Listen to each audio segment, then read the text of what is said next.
Dites-nous, pasteur, aujourd'hui nous remarquons une complicité entre l'Église de Dieu et l'occultisme. Qu'en pensez-vous, pasteur? Merci bien-aimé, merci pour cette question qui mérite une réponse. Vous aussi qui nous avez suivis, je pense que vous avez vu que la question que notre bien-aimé a posée, c'est vraiment une question pertinente. Et ce programme a été conçu pour des questions comme ce dont nous venons de suivre. Il nous a été demandé de savoir pourquoi il y a aujourd'hui complicité entre l'Église et l'occultisme. Pourquoi est-ce qu'il y a complicité entre le sacrificateur et le monde occulte? Nous allons nous référer aux prophéties bibliques. Je pense qu'il est écrit dans le livre de 2 Pierre chapitre 2 verset 1. Dans les temps derniers, dans les temps de la fin, il y aura beaucoup des hommes de Dieu qui vont faire entrer des sectes pernicieuses dans l'Église. Ils vont faire entrer des sectes.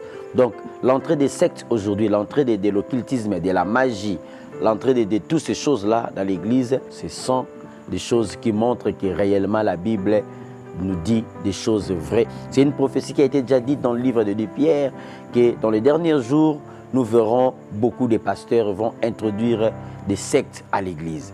Et non seulement ça, Jésus lui-même l'a dit, que dans les derniers jours, nous verrons, nous allons voir, dans les derniers jours, il y aura une montée de la séduction. Et toutes ces choses vont séduire beaucoup de gens. Mais heureusement pour toi qui me suis, toi qui es un Élie, Jésus nous dit, il a abrégé le temps de son retour pour éviter à ce que les Élis soient séduits.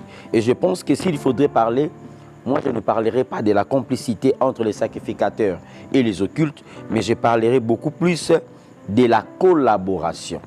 Il y a le devoir de la redevabilité qui leur impose. Parce que vous savez, il y a beaucoup de sacrificateurs qui sont allés chercher de l'argent chez maman.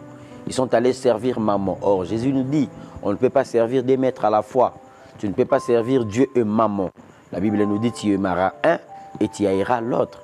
Et voilà, beaucoup des hommes de Dieu sont allés vers maman pour chercher de l'argent, pour chercher du succès, pour chercher des foules, pour chercher beaucoup d'histoires. Et ils ont maintenant ce devoir de redevabilité parce qu'ils sont obligés de prêcher la parole qui leur sont soumis, la parole qui leur sont obligés. Et deuxièmement, ces gens-là sont devenus des partenaires principaux dans l'Église. Vous savez, il y a beaucoup de gens à l'Église qui sont dans le monde occulte et qui sont des partenaires principaux dans les églises. Et maintenant, les pasteurs sont obligés de se soumettre. Vous savez, il est dit que la main qui donne est au-dessus et la main qui reçoit est en bas. Donc voilà, aujourd'hui, il y a beaucoup de pasteurs qui sont devenus faibles même dans leur évangile parce qu'ils ne savent même pas prêcher la bonne nouvelle. Ils ne savent pas